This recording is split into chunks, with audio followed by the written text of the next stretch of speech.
Hello, welcome to Joy of Stationery.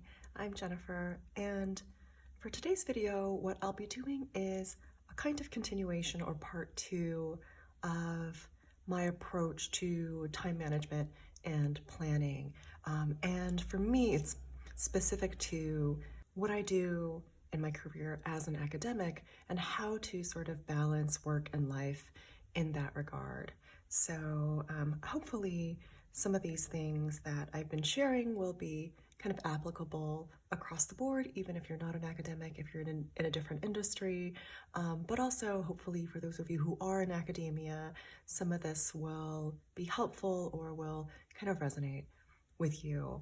So I had left the final sort of segment of this, which I was calling resistance and recovery for this video.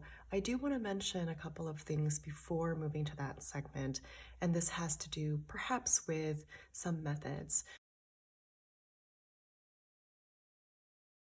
So some of the methods that I covered in the last video included different forms of time blocking, so such as day theming and task batching. And again, these are kind of methods for productivity and for me for managing my time in ways that will sort of help me do the work that I need to do, but also, hopefully give me some structure and some grounding to establish a healthier work-life balance. So one of the things that I wanted to mention in terms of perhaps methods is a little bit about making certain things easier to get to as another kind of time management method or technique. And so some of those things can include things like reference materials. For me in particular, what I have in mind is something kind of related to work. And specifically, sometimes, at least for me in academia, I can get really bogged down with kind of the nitty-gritty specific tasks, the most urgent projects or deadlines at the moment, and lose a little bit of sight of the bigger picture. And so work-wise, that might mean the specific kind of criteria for promotion, or if you are in a place that has tenure, for tenure and promotion, or if you're a graduate student, sort of what those requirements are from year to year across the span of multiple years, right? The length of your graduate degree as opposed to just kind of 1 year or 1 semester. Often, there's so much urgency built into the semester itself that we don't always kind of build in space for ourselves or kind of make it easy for us to kind of remind ourselves of what that larger perspective is like. So in my Blue TN setup, which again is specific to work, and this is where I had mentioned some of those productivity methods that I've been trying out in the Hobonichi Weeks that I keep in the front of my standard TN. After this is where I have the craft folder. I decorated this differently. I haven't shared this just yet. But here I kind of have a dashboard and some of the most significant projects that I am working on. But what I also kind of included in the back that I hadn't yet populated the last time that I showed this is this clear sort of file, document file insert. And this is from the Traveler's Company. It's clear, but it's kind of a foldable insert that allows you to keep A4 sized documents and kind of fold them up, but that way you have the whole kind of A4 documents, whatever it is that you might need, with you in a traveler's notebook sized setup. So I really liked that idea. And what I decided to do, because this again is my kind of work and research and writing companion in a way, is I decided to use this insert to keep the guidelines or the criteria for academic promotion for the university and academic system that I am on. So having this here makes it readily available, and because what often is the case that, wherever you are, if you're working at a university or if you're a graduate student at a university, there are usually a number of things to keep track of, whether it's from year to year, semester to semester, but also across years, right? And in different kinds of categories. And so having all of those criteria, kind of official criteria in one place, and having it always kind of on the ready, just in case I want to kind of refer to it, has been, for me, a particular kind of time management strategy, just so that I'm not always having to kind of look it up again. I do have these files electronically, but they're not always open on my computer. And so having this with me at least gives me that ease of access, so that I can always kind of go back to it and kind of take a look at how I am in terms of being on track with those criteria or not. And that ease of access is also something that helps with time management, right? I'm not kind of going around and spending extra time trying to look for it, or again, when I remember, right, trying to make kind of space in my schedule to go sort of track that down and kind of figure it out in the middle of a task. Here, it's always sort of there. And so I just thought, I guess I would mention that as, something else to kind of maybe keep in mind in terms of time management. At least that's how I think about it in my head, right? Anything that kind of helps you to feel like you have a kind of a grasp on your time, and that you have things that you kind of need or might need to take a look at on the ready.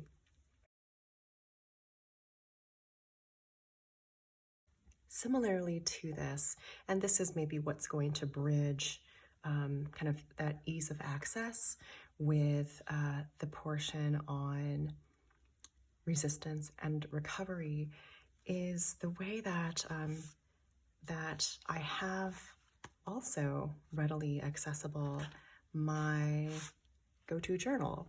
And so those of you who have seen my One Book July setup, I'm happy to say that this has continued throughout, not just July, but August as well, is this great setup where I kind of combine the A6 sized Hobonichi avec and the field notes. And what I absolutely love about these Hobonichi covers and the system is how easily the field notes can be incorporated in. And so this, for example, I can sort of slip this in the back along with the Hobonichi avec, and again, it fits perfectly.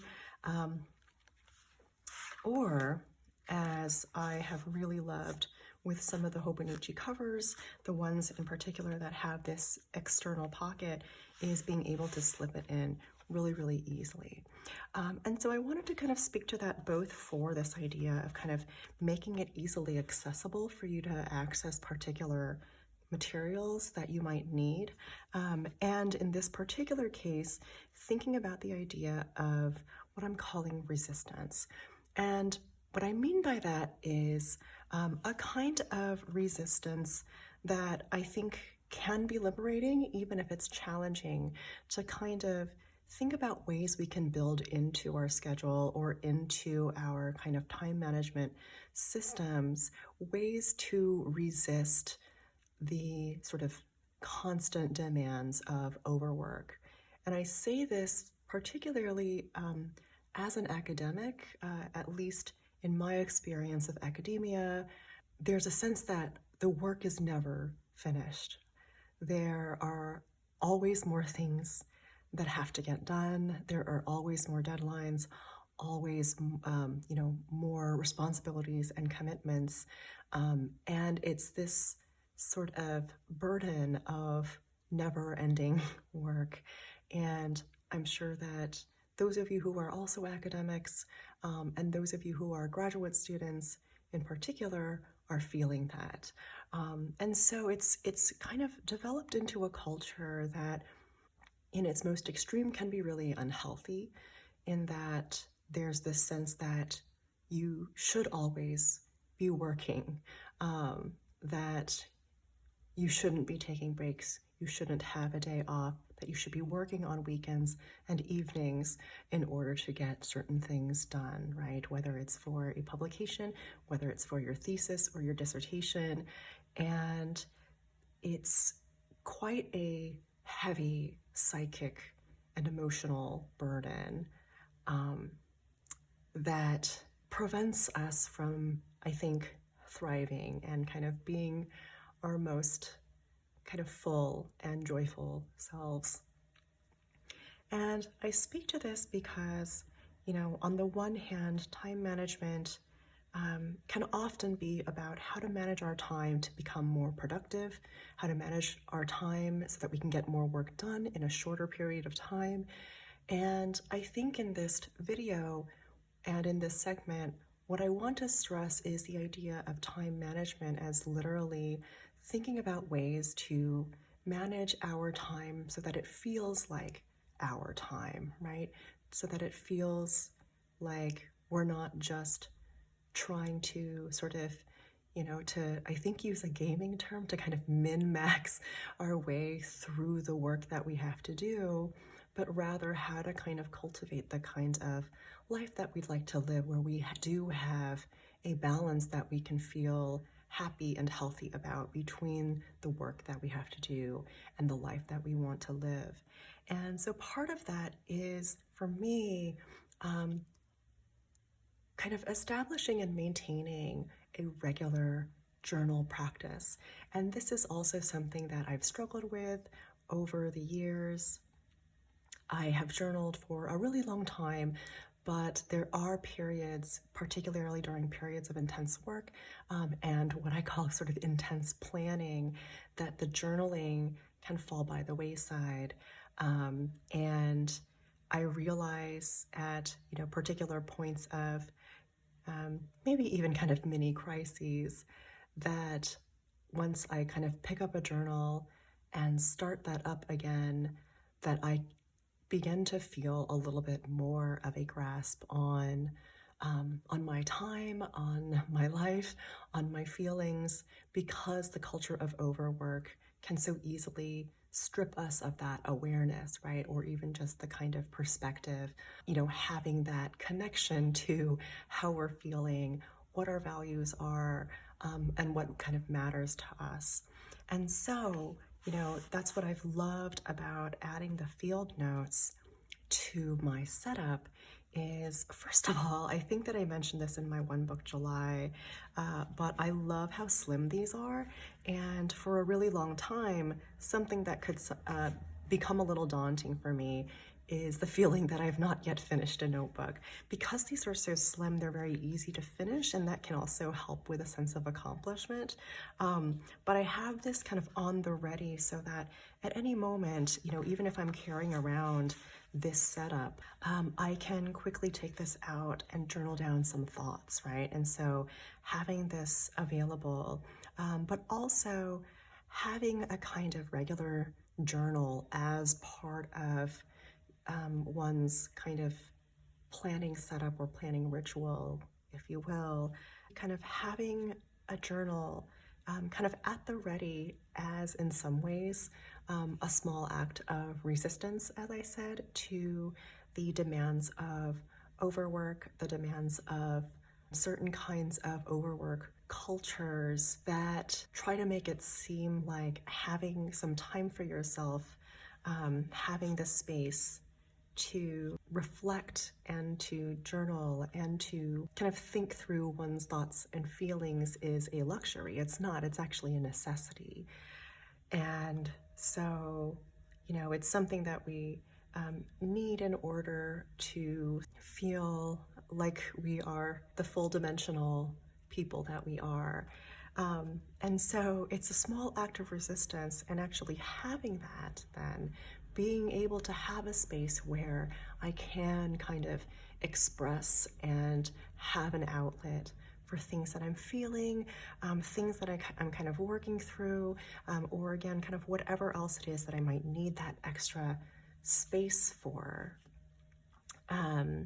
is a way that helps my time management, because it helps than to kind of unload things, right, from what is already an overworked brain. It relieves some space, it might relieve some kind of emotions, and, you know, helps perhaps as part of a process of kind of soothing me or grounding me so that I am able to kind of manage my time for the other things in my life. So I guess I just wanted to kind of offer that as, you know, one particular thought about time management and how journaling is actually, for me, you know, perhaps even a kind of method for managing my time, in that it kind of allows for that space.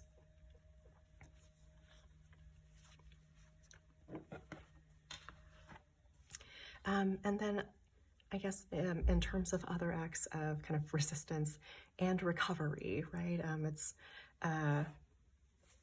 what I spoke about in terms of the journaling also has to do with this idea that in terms of time management, right? Again, in a lot of the kind of overwork cultures that we live in now, there is so much emphasis on productivity without necessarily prioritization of recovery. So as much as perhaps we might feel like we need to or would like to work on kind of overtime all the time, right, in order to get things done, our best work doesn't necessarily come from, you know, grinding ourselves down to the bone with overwork. Our best work often comes when we have space to recover, when we have that space to do some kind of big picture thinking, right? Have some perspective on our lives, to re-energize and to re-nourish and re-nurture ourselves so that we can put our best selves and our best energy into the work that we would like to do. And so that's where the idea of recovery comes in. And I spoke a little bit just now about, you know, journaling. And I do see that as one part of, you know, incorporating recovery into your time, right? Into your planning, into your, you know, schedule, in whatever kind of journaling ritual you might have. I have it always at the ready because that allows for me to have access to it whenever I might need to write things down. But often what I will find myself doing is, you know, writing first thing in the morning just to get some thoughts down. This is also kind of part and parcel of my gratitude ritual that I have in my Hobonichi avec on the daily pages. And this is something that I spoke to in my previous video. And then I do have a couple other things here as perhaps, you know, small acts of resistance that prioritize a certain kind of recovery. And so those two things here are what has now become my health log, kind of a health log, health journal, health tracking. And this is in the Life&Pieces, roughly A6 sized cover. This is a really gorgeous sticker from Angelin Pei. It says, "Take care of yourself." So I thought that was really perfect. But it really is that idea that there are things that, at least for myself, that I need to build into my time management system, to my planning system, in order to actually take care of myself, right? And make sure that I'm attending to my health in ways that would lead to a more sustainable life and sustainable kind of lifestyle. I had mentioned in a previous video that I was pairing this Life&Pieces with my Hobonichi avec to keep track of tasks, and it did work really, really well for that purpose, and I did use it for a period of time at the beginning of the month for that. As the month progressed and some health-related issues came up, what I decided to do was to incorporate my tasks and kind of daily planning in here, right, alongside some other things, and relegate this instead to specifically a health log, so keeping track of symptoms, keeping track of fatigue levels, and fatigue and pain or other kinds of discomfort, as well as kind of keeping track of when those occur, after what kinds of events, certain kinds of health triggers. And this really came about because when I was using this as kind of a task keeper, I ended up bringing this with me to a medical appointment, and it was really helpful to just kind of have this with me.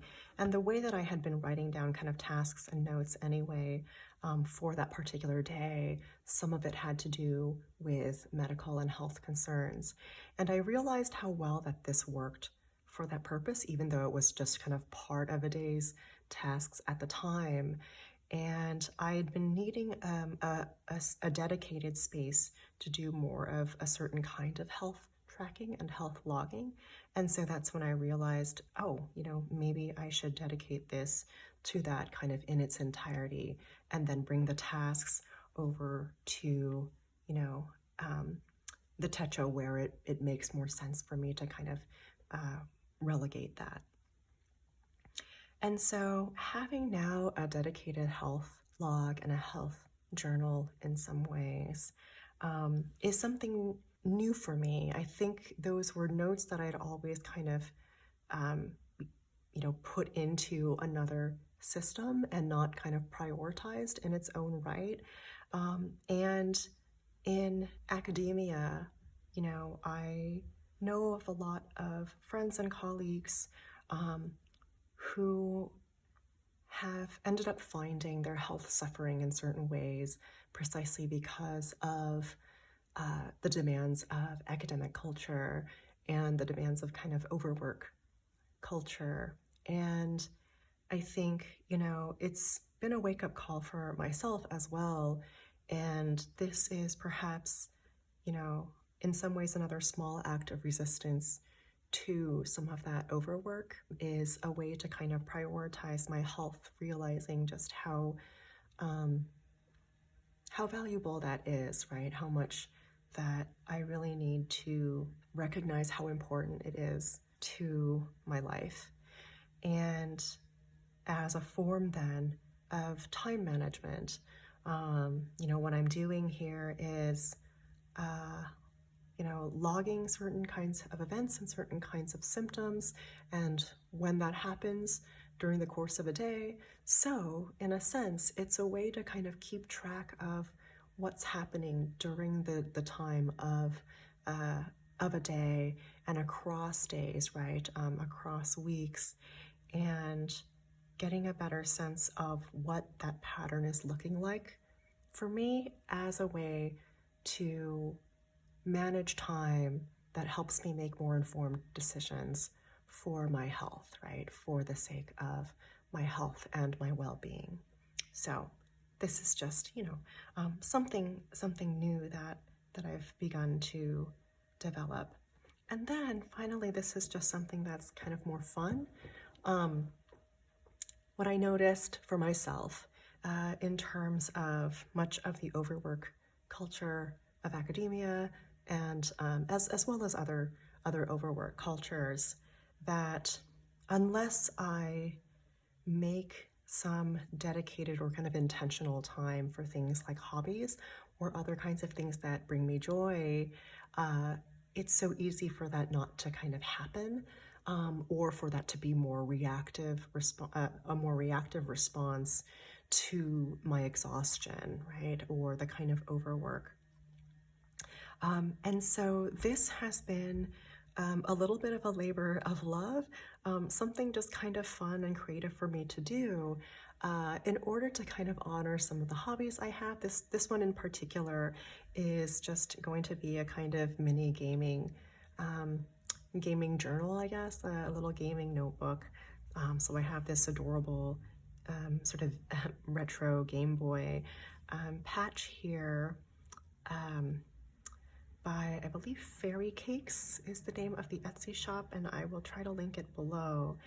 And just for now, I have only 2 inserts here for 2 games that I love to play, and with different kinds of things. And so for this particular game, it's a way to kind of log a particular daily challenge. For Stardew Valley, which I know that maybe a number of people in the planner community might be familiar with, it's a way to keep a certain kind of reference that, again, is just kind of fun to have.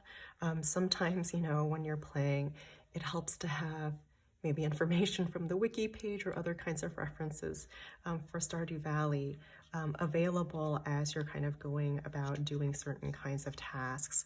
And so this became kind of something that I could be somewhat more creative with and to have fun with. And, you know, I kind of saw having a dedicated sort of journal or notebook for this, and, you know, kind of treating it seriously, to be also a certain kind of act of resistance and another sort of method for recovery in a way, right? The kind of recovery that we need often comes from something like, I think, you know, I've heard of the concept of, for example, deep rest, but also deep play, and how that can be restorative and so great for recovering the kind of energy and yeah, place of just kind of contentedness and groundedness that we often need to be our best selves. And so I did want to kind of offer that. You know, this might seem, you know, maybe even both of these might seem to be a little bit unusual in terms of a time management video, but I guess I just wanted to offer it as something that we don't always think about, right? So rather than thinking about time management strictly in terms of the work that we need to do and how to strategize doing as much of it as possible, as quickly as possible, how to sort of, at least for myself, right, how to manage time so that it doesn't feel like I'm just always kind of racing the clock and working myself to exhaustion, being more conscientious and intentional about my health and my needs for deep rest and deep play. Part of this is also one more kind of method that I've not fully kind of put into place, but I'm trying to a little bit with even the day theming that I had mentioned about in my Hobonichi Weeks, which is kind of building in days that even if paired with another type of task or another type of theme for the day, also includes recovery. So I'll have like a, you know, a such and such and recovery day. And part of that comes from some advice from medical professionals kind of in my life as well, to actively schedule in recovery, actively schedule in rest. I will admit that I am still not very good at doing that, but that just tells me that it's not yet become kind of a regular practice or a habit, and it's something that I can perhaps, you know, start to do a little bit more often, so that it does become a regular part of the way that I plan, the way that I manage my time, and the way that I live my life. So I hope that that was, you know, helpful. Once again, I acknowledge that it might be unusual to kind of talk about things like resistance and recovery in kind of a video dedicated to time management. But again, I just wanted to kind of offer some approaches that I have been taking, some approaches that have occurred to me when I've really thought about the kinds of things that matter to me when it comes to managing my time. And it's something that I've had to kind of learn over time anyway, and continue to learn for myself, right? Something that I think I mentioned in the first video very early on is that much of my love and interest in planning has much to do with the fact that I always felt that I had struggled with time management. I think a lot of that does have to do with having too much to do and not enough time to do it. again, part of that overwork culture. And so, you know, part of thinking through all of these various kind of components, all of these various ideas, is a way for me to think deeply about what time management kind of means for me and what's important, right, about time management in terms of the kind of balance that I'd like to see in my life. Thank you so much for watching. You know, please feel free to kind of leave any comments if there was anything that resonated with you or anything that any of this kind of made you think of. And I will see you in the next one. Bye.